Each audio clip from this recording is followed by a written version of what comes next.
Hello friends, welcome to another exciting episode of Agatha all along. तो दोस्तों, Agatha Harkness और उसके कवन एक और मुश्किल ट्रायल फेस कर रहा है विचेस रोड पर मार्वल के एपिसोड अगाथा ऑल अलोंग के लेटेस्ट इंस्टॉलमेंट में। वैसे पिछले एपिसोड में विचेस ने जो पता लगाया था कि लोर्ना वू का जो वर्जन एक गाना लग रहा था असल में एक प्रोटेक्शन स्पेल था। इसकी मदद से उन्होंने एलिस की कर्ज से जान बचाई थी। यहाँ टीन लगभग मर गया था, लेकिन जेनिफर ने वक्त पर आकर उसे बचा लिया। मगर एपिसोड का एंड अगाथा के लिए हार्ट ब्रेक के साथ होता है जब रियो उसे बताती है कि टीन उसका बेटा नहीं है। और यही ट्विस्ट है जो episode darkest hour wake the power को एक इमोशनल और इंटेंस टर्न देता है।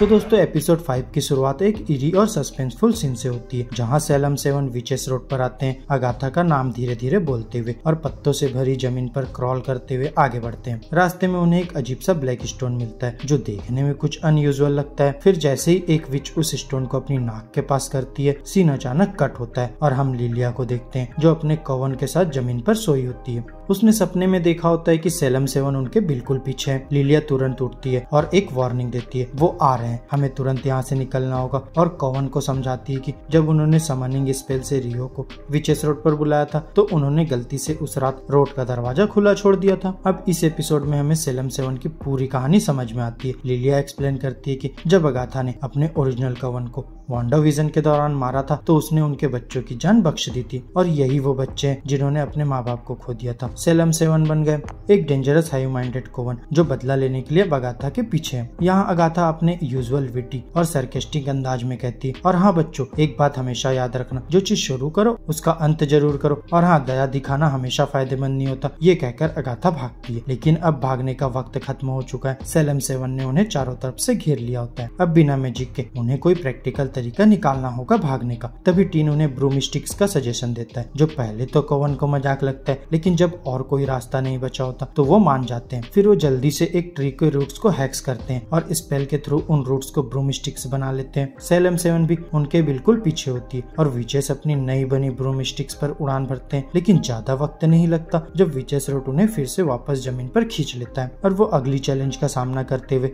एक केबिन के अंदर घुसते हैं। केबिन में घुसते ही सब 80s के कपड़ों में दिखने लगते हैं। सेलम 7 केबिन के अंदर नहीं आ सकती, इसलिए कवन को ये ट्रायल कंप्लीट करके जल्दी से वहाँ से निकलना होगा। यहाँ रियो बताती है कि ये ट्रायल अगाथा के लिए है क्योंकि बाहर एक ब्लड मून है, जो इस बात का सिग्नल है कि लिविंग और डेड के बीच का वेल सबसे पतला हो गया। और रियो एक्सप्लेन करती है कि सबसे अच्छा इंसान जो डेड लोगों से बात कर सकता है वो है जो इतने लोगों को मार चुका है कि कब्र भर गई हो। इस वक्त पर टेंशन बढ़ने लगती है। तभी टीन एक ऑइजा बोर्ड निकालता है और एक ट्रायल के लिए क्लॉक टिक होना शुरू हो जाता है। 30 मिनट्स में ट्रायल कंप्लीट करना होगा। फिर जैसे ही बोर्ड से बात शुरू होती वो मिसेस हार्ट लिखता है। अब सब कंफ्यूज होते हैं कि इसका क्या मतलब है, लेकिन तभी अगाथा का वियर्ड बिहेवियर शुरू हो जाता है। ऐसा लगता है जैसे उस पर मिसेस हार्ट का पोजेशन हो गया है, मगर ये सिर्फ एक डिस्ट्रैक्शन होता है क्योंकि अगाथा अपने डर और वल्नरेबिलिटी को छुपाने की कोशिश कर रही होती है। बाकी लोग उसे सीरियस होने को कहते हैं और अगाथा फाइनली बोर्ड पर फोकस करती है। बोर्ड अब रिवील करता है कि वो डेथ से बात कर रहे हैं और डेथ क्या चाहता है, पनिश करना। किसको? अगाथा को। इस रिविलेशन से कवन शॉक में आ जाता है और घबरा के सब अपने हाथ बोर्ड से हटा लेते हैं, लेकिन अब देर हो चुकी होती है। लाइट्स ब्लिंक करने लगती है और रूम में सब कुछ हवा में उड़ने लगता है। ओइजा बोर्ड टेबल से गिर जाता है और पेपर्स घूमने लगते हैं। तभी जेन चिल्लाती है, अगाथा को पनिश करो, और ये उसके हिसाब से ट्रायल पास करने का एकलौता तरीका है। यहाँ अगाथा समझाने की कोशिश करती है कि वो सब गलत सोच रहे हैं, लेकिन कवन एग्री करता है कि शायद अगाथा को अपने एक्शंस के लिए पनिशमेंट मिलनी चाहिए। जहाँ टीन ही एकलौता है जो उसकी तरफदारी करता है, लेकिन जेन कहती है, तुम एक फेमिलियर हो, तुम्हारे पास कोई वोट नहीं है। अब लाइट्स बंद हो जाती है और सब अगाथा को ढूंढने लगते हैं। तभी टीन ऊपर देखता है और अगाथा को देख लेता है जो सीलिंग पर चिपकी हुई होती है। उसका चेहरा ग्रे और उसके बाल हर तरफ बिखरे हुए होते हैं। अगाथा अपने फेरल स्टेट में जेन पर हमला करती है, लेकिन लिलिया लाइट्स ऑन करके उसे रोक देती है। तब वहाँ एक और घोस्ट आती है जो अपना नाम एवानोरा हार्कनेस बताती है, अगाथा की माँ। एवानोरा बताती है कि विचेस को बिना अगाथा के विचेस रोड कंप्लीट करना होगा और वो चाहती है कि कोवन अगाथा को केबिन में छोड़ दे, पर रियो इस बात को मना कर देती है। लेकिन एवानोरा दोबारा अगाथा को पजेस कर लेती है और फिर जब वो एलिस पर हमला करती है, एलिस अपनी पूरी शक्ति से एवानोरा को अगाथा के बॉडी से बाहर निकाल देती है, लेकिन अगाथा इमीडिएटली एलिस की पावर सिफोन करना शुरू कर देती है। यहाँ टीन गुस्से में बोर्ड की तरफ जाता है और पूछता है कौन सी स्पिरिट उनसे बात कर रही है। तब ओइजा बोर्ड रिप्लाई करता है, निकोलस स्क्रैच, जो अगाथा का बेटा है। और अब जब अगाथा निकोलस की आवाज सुनती है, मॉम स्टॉप, तब वो सिफोनिंग रोक देती है। अब एक नया दरवाजा खुल जाता है, लेकिन एलिस की जान जा चुकी होती है। सब विचेस अब अगाथा के अगेंस्ट हो जाते हैं,